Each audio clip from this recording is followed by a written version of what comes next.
Welcome to Gracefully Graying. I am your host, Attorney Henry Gornbein. Today on Gracefully Graying, I am very pleased to welcome as my guest Certified End-of-Life Doula AnnaMaryLee Vollick as she leads us in the important discussion of the missing piece in elder care. AnnaMaryLee, welcome. Thank you, Henry. Thank you so much. It's such an honor to be here. I really appreciate what you offer here at Gracefully Graying. There's such a wide range of resources out there, and a lot of people don't know about them. So I really appreciate what you do, and I'm honored to be here. Well, this is such an important topic, and I'm looking forward to learn about your topic and what you do. First of all, why don't you tell our viewers about your background? Sure, it's a little unusual, maybe what you might not expect for a end-of-life doula, but I have professional experience and then a personal calling that led me here. So professionally, I actually worked as a civil servant for 16 years in the federal government, and I worked for a couple different agencies where we were really focused on the well-being of humans, but also wildlife. And so that was a natural calling for me, and I learned the importance of structure and trust and collaboration. But I was always drawn to the human side, the human connection side, the collaboration, navigating difficult situations. And I kind of had a hard time figuring out how to utilize my natural gifts of emotional attunement and connecting. There's not really a great spot for that. not at the level that I know I can offer. So while I was there, I actually had the end-of-life doula career called to me in a very personal way when my dad was diagnosed with a terminal illness, and I was helping to navigate the emotional side of living with a serious illness and helping my family, my mom. And then I realized that families are expected to do a lot emotionally, and they could really use some additional support. So I was drawn to end-of-life doula work, or it's also called death doula. And I went through a 3-month certification process. There's a lot of great programs out there, but the one I landed on, I really liked because it was taught by practicing doulas. They were out there doing it during the day and then teaching us at night. And then the other great part was that we had to go through all the exercises that I helped my clients through, like preparing for death and writing my own obituary and planning my funeral and, coming face to face with my own mortality so that I can help those as they navigate that stage of life as well. So I created Guiding Light Doula Services to help provide that emotional support and offer it to others.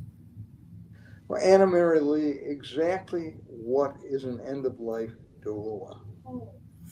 Yes, great question, because I often lose people right when I say that, because maybe they don't even know what a doula is. So doula is a Greek word derived from, it translates loosely to woman of service, but of course that can be any gender person.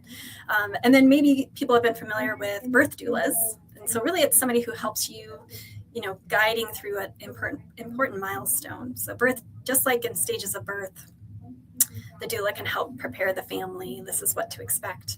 An end-of-life doula or a death doula is going to help you prepare for the stages of death. And they're very predictable stages, just like in birth. And another way I like to say it, instead of emotional, or instead of end-of-life doula, I'll say emotional support specialist, because that's really where my work lives, is on the emotional side. So it's non-medical support, and can be for any stage of life, but typically I'm helping people who have a serious life-threatening illness, they're aging, and they're towards the end of life. So of course, my work does exist at the very final stages, but end of life is really a season, just like childhood and adulthood, and then we move into end of life. It's a whole season, and there's a lot of work there, emotional work, that families can really use the assistance in. So that's where the emotional support specialist or end-of-life doula really step in to help complement what's already there, which, we've got hospice, we've got medical care teams and home care, and end-of-life doulas really just fill the gaps where time might not allow for deeper emotional support. Why is emotional support deeply valued in elder care, AnnaMaryLee? Yeah, so as I mentioned, it's a really big part of that stage of life. And, when we think about dying and preparing for death, I think we can often think about like it's a medical event, but actually it's a very deeply human experience. It's much more than that. And a lot of what I find is valued at this stage of life is kind of catching sneaky parts. I call it sneaky grief. And that's the grief that comes long before somebody passes on. There's grief that comes with losing independence. And there's grief with role reversals. So I think a lot of us are not prepared for caring for our parents and not them caring for us anymore. It's these kind of sneaky ways life changes that can really take over, and we're not meant to do it alone. So end-of-life doulas can really help secure more space for that emotional processing. Why is it often limited by time constraints within modern care systems? Yeah, so that is the tricky part, because everybody who is involved at this stage of life, whether it be medical, we have social workers, therapists, they're all deeply caring.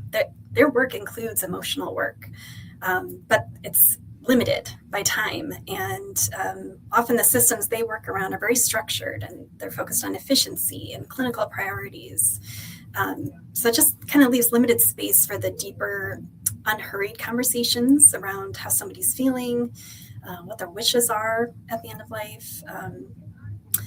And then families are kind of expected. It's kind of like this unspoken rule we have. Nobody really talks about that families are carrying that weight of having those difficult conversations. So an end-of-life doula can really help facilitate conversations, and often the person who's going through the illness or the aging or late stages of life, they don't always feel comfortable sharing their wishes or their fears or concerns with the close family and friends. So having an end-of-life doula is like a neutral, safe space, and not so time limited, because it's private pay currently. It's not, insurance hasn't quite recognized it yet, though I hope to pioneer that path. I feel passionately about that, but I don't have the same time constraints as other of these systems that exist. Again, I'm just filling the gap. I'm just expanding the care, not replacing any of the care that already exists. How can dedicated emotional presence improve quality of life for those who are aging, ill, or in transition? So emotional quality definitely goes up when somebody feels supported and seen. And when they're feeling that way, they feel more empowered to make decisions. There's a lot of decision fatigue at that stage of life, and that could be that's on the family. It can also be on the individual, but it's a matter of, where do you want to live? If you're talking about moving locations, what kind of medical care do you want? Do you want to focus on quality versus quantity of days? When somebody is just seen in an unhurried way, it kind of creates a nice foundation where people can make better decisions and more aligned decisions for what's best for them. And families often feel relief knowing that they don't have to carry it all alone. Because I think that's kind of the secret, right? Is you don't have to do it alone, and you can bring somebody in who also can provide emotional care. Tell us about the role of an end-of-life doula in assisting hospice teams and other aftercare providers. Other care providers, I should say. Yeah, so it's very collaborative. Like I said, it's expanding the network that already exists. It's filling the gaps. We don't replace any clinical roles, and instead we're really supporting the emotional environment surrounding the individual and the family. And often that's, it's different at different stages. Sometimes I'm really focused on the individual, and sometimes they're in a state where I need to transition and really focus on the family. And that can be helping them prepare questions, facilitating conversations. Family dynamics can be very tricky, and sometimes having a neutral party in there to facilitate that can help, ease some of those hard edges. Also, a lot of what I do is educating around the dying process. Like I said, there's stages, and it's very predictable. If it's a slow progression over, a sudden death, right, that's going to look different. But if it's a gradual, we can prepare for that. And there are signs, and often it's a lot less scary and intimidating when we can know what to expect. And care teams, what I find, often appreciate having this additional support because it actually helps them feel more grounded and informed, right? They can focus more on their specialty when this background information and foundation is already there.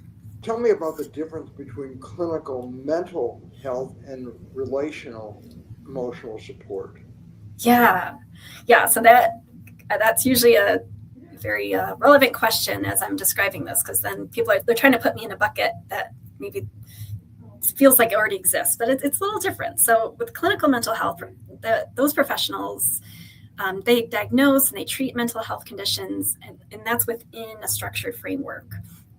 Where my work is relational emotional support, and that focuses on presence, connection, and companionship. So I have a client who is late stages of dementia. So she's not speaking very much, but we have a very strong connection. I've been seeing her for several months, and we don't have to talk to have that connection and that trust. And it's very energetic, and that's a good example of kind of a system we don't have currently. Is, it's diagnosing, it's treating, it's talking, but there's all this work that can exist in the not talking world. And it's such an honor to connect with people on such a basic but human level, where no words are needed. She knows I'm a safe place, and there's a lot of affection and care, even if she can't tell me. So it's not that therapy, what I do is not therapy, it's not medical. It's just steady, compassionate presence, and it helps people process change, uncertainty. And in the case of the client I just said, that is providing her children who can't be there all the time just that additional confidence, knowing she's cared for in another way. So each role supports a different aspect of the human experience, and it's all important. And I'm just trying to fill that emotional care gap. What are the benefits for individuals as well as families and care teams? So for individuals, it's really, the emotional support can help reduce feeling isolated. It's families obviously can provide emotional support, and they do. But sometimes it's hard, and I know this from experience, sometimes it's hard to take off your child hat. And you're so used to seeing your parent or even a spouse a certain way. And when things start to change cognitively or physically, that can be hard. And so I often don't have that background, right? So when I'm coming in, I'm a neutral party. I'm meeting them where they're at. And, I think that goes a long way for not feeling so isolated, because even if they're being visited, sometimes it can feel isolating if you feel like the world you live in is different than what everybody's telling you the world you live in. And then for families, like I said, it can ease the pressure of feeling like they have to carry it all themselves. And, families are working through their own grief and their own tough feelings. And then often there's, like my generation, we're caring for our parents, and then we're also caring for children. And that's a tough place to be. And you're working full time, and it's a lot to carry. So my goal is to make sure people know they don't have to do it alone. There are people like me out there who can help support these kind of tougher, darker areas that aren't as obvious out there to lean on. And then for care teams, I would also say, it benefits them too, because it's somebody who can focus on those things that they so desperately want to spend more time on. But they have tasks they absolutely have to get through, and they're checking vitals, and they're making sure physical, are they eating, all of those things. And so it allows me to really dedicate my time to the emotional side of the care. I'm curious, who brings you into a particular case? Well, it comes in all sorts of ways, but typically it's just learning what I do. So it's a lot of referrals. Either somebody's explaining to somebody what I do, or I give a lot of talks, and it's often, most likely, I get them through there because I'm able to really explain what it is. Because, one pager, which I have in my website, just doesn't quite explain it. It's like, it's a kind of almost a feeling over words of what I provide. And again, it's getting over that hump of families having this guilt of like, well, I should provide that. And you will, and you do, but you can't do it alone, and you don't have to do it alone. So really, it's word of mouth. And end-of-life doulas have been around for centuries. This is a very ancestral role that we've had, but I just think recently in human years, we haven't embraced it as much, but I think it's starting to get traction, which is great. AnnaMaryLee, how does your work help individuals feel seen, heard, and supported as whole human beings? So I would say one of the most powerful things we can do to offer another human being is to provide just straight presence, right? In this world we live in, it's nobody's fault. It's just the way the world has evolved. It is so hard to be totally present with somebody. And, there's just so many distractions. But the thing I notice is that the need for human connection never goes away, like never. So if you're with somebody and maybe they're not conscious anymore, they're sleeping a lot, or that you being there and just holding their hand if that's something they like, or speaking to them, letting them know you're there, that all matters. And there are studies out there that show brain waves picking up on that, even if you think they're not awake. The human connection is the most important thing, and it never goes away. So I think when people feel seen and heard, even if you don't think they know that, it's making a big impact. And when someone really feels that, and they're not feeling rushed or evaluated, they just feel more at ease. And it just makes this process and this part of life that we don't spend a lot of time talking about feel less scary, because we're all going to go through it. If we're lucky enough to live long enough, we will all go through this phase of life where things look different and they change. And just being there in dedicated presence. When I show up, that's why I'm there. I'm there to connect. I'm there to listen. I'm there to be a safe place. And just in our world, the way it's structured right now, we don't have a lot of space for that. And it's so very much needed. AnnaMaryLee, what do you find most rewarding about your work? And, I guess it's got to be very enriching what you do for people, but also it's sad because you're really helping them transist to the end of life, for lack of a better word. Yeah. I would say what's most rewarding is just the gift of connecting with people at every stage of life. And especially with my clients who are living with dementia, it's just such proof that, talking is one way to communicate, but the major way we communicate is not that way, right? It's energetically. It's I can speak. I go to a memory care facility to see my client, but there's lots of residents there, and they love to connect. And they often can't hear me. I think my pitch is at a certain level that can't hear me, but that doesn't matter. They can tell by my eyes. They can tell by the way I lean in. And then I get so much. I hear the most amazing stories, and I love to see their face light up.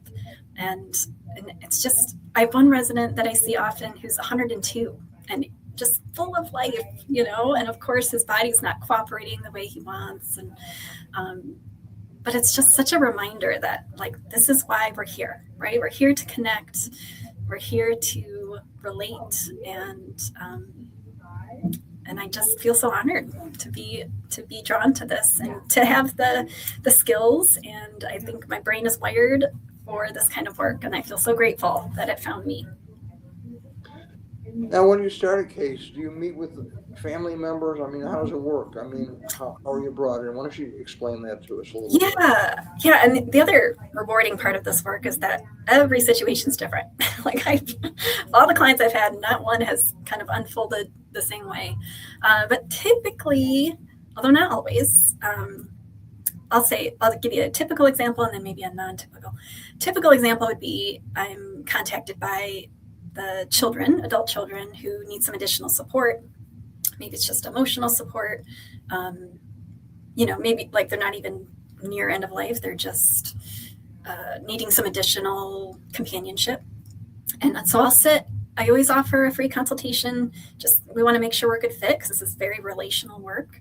And we sit down, I find out what the needs are, where are they at? Have they done any planning? Because I can also assist in that, any advanced care directives we can create. That's a big part of what I do when I'm meeting with people, even if it's just for companionship, is trying to, not forcefully, but just naturally kind of understand what they want that to look like. A lot of people have lots of opinions on how they'd like their end of life to look like, but it's not often brought up. And often they're not comfortable. Maybe they don't want to put that emotional burden on their friends and family. So having somebody like me, I find it's very easy for people to open up and tell me what they want it to look like, what they don't want it to look like. So we kind of cover all of those things. And then the next logical step is if that feels like a good fit, they feel like I'm somebody that would work well with their parent or spouse, then the next meeting would be for me to meet with them. Wherever they are, if that's at home or a memory care facility or a hospital, I go anywhere. And then we just start from there. And depending on what is needed, we just kind of gauge. Most often it's... You work in homes, hospitals, hospice, nursing homes, assisted living, everywhere. Everywhere. Yeah. Rehab centers, anywhere. That's the beauty is I can go anywhere. I have no restrictions. And I'm just going to meet my client wherever they are, mentally, physically, emotionally. So I'm like a chameleon in that way. I don't have a certain religion background I bring, or it's wherever they are. So culturally, I'm going to do my homework, and wherever that person is and their family, where their needs are, that's where I meet them. And then a quick, non-typical, though very relevant example would be, I have a client who was diagnosed with a terminal illness but is stabilized. So I helped her do a lot of planning. We did some legacy work. Like I helped her put some jewelry together for family when that time comes. And now we're on pause. So she doesn't need me right now. And so we did that planning, we pause. And then when she needs me again, I come back and assist her for what she may need later. So most typically it's when people are already at that stage, but the best case scenario is I get in sooner and I build that relationship, because we can always pause it. If you don't need my assistance at the time, we can take a step back and then re-engage later. But then when I'm re-engaged, we already know each other. I understand likes and dislikes. We have a relationship. That's the best case scenario. AnnaMaryLee, how much time do you typically spend at a session with a patient? So it depends on where they're at. I would say, like for my clients who are still cognitively able and living alone, even if they're not living alone, but let's say they're assisted living, I'll usually do 2 hours twice a week is usually a good cadence. And then like for my client who has late stages dementia, an hour is about as much time that I spend. But even if she's sleeping and, resting on the couch or sleeping in bed, I still sit with her. I hold her hand. I let her know I'm there, because I know that emotional presence is recognized even if they aren't awake. So that's typically. And then, when things are at the very end, if the family wants me there, I can spend 4 or 5 hours, or, it's very customized to what the needs are, but I have no limits. It's really, I meet my clients for what they need. Now, you mentioned dementia. What other illnesses do you deal with where you're helping people at the end of life? I've had several clients with cancer diagnosis, Parkinson's, and dementia has been the most common lately, but there are no there are no illnesses I can't help with, because even though they may present themselves differently, the stages are very similar, and the emotional need is universal, right? And the dynamics that come with that. And then also, it's important to mention that not everybody has family and friends. And so I'm always looking to find the resources out there that are helping to care for people who don't have any family or friends nearby, because that also is another client that I can really help.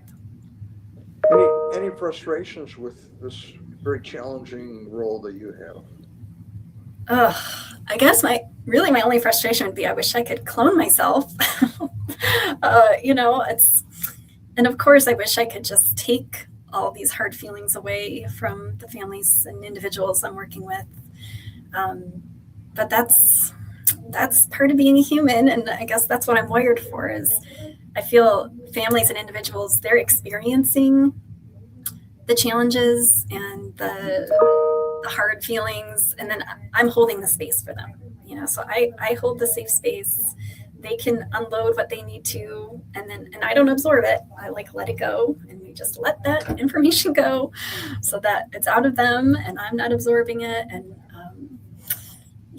I would say that. And on the professional side, I would say, although I think we'll get there, I would love for this to be a service that's covered by insurance, so that it's more accessible for people, and less of that weight is left on the family, because right now it's too much, and it's not common enough that people feel like they can lean on other people for emotional support. AnnaMaryLee, how does someone reach you? So they can go to my website, which is guidinglightdoulas.org. They can send me an email. My phone's on there. They can text me, text, email, call, any of those things. I'm very easy to reach, and I love to talk. So I encourage anybody, even if they just want to learn a little more, let's meet for coffee. And I would love to share more of how I can support you. We have less than a minute left. What final thoughts can you share with our viewers before we sign off? So I would just take the opportunity to remind everyone that, aging, illness, dying, it's all a natural part of life, and we're not meant to do it alone. I called my practice Guiding Light Doula Services because I like to think on the light that you carry into these dark corners. You carry this light with you, and I'm with you as we look in the corners. And then often when that light is in that corner, it's not so scary. It's not so intimidating. And most of all, you're not alone. So I just hope everyone can remember that there is support out there, and you don't have to do it alone. And I would love to be that person to help support you. AnnaMaryLee, I want to thank you so much for being our guest on Gracefully Graying. And of course, I want to thank our viewers for watching Gracefully Graying, and our sponsors, and of course, Bloomfield Cable for making Gracefully Graying possible. Thank you so much again, AnnaMaryLee. Thank you so much. It was such an honor. Thank you.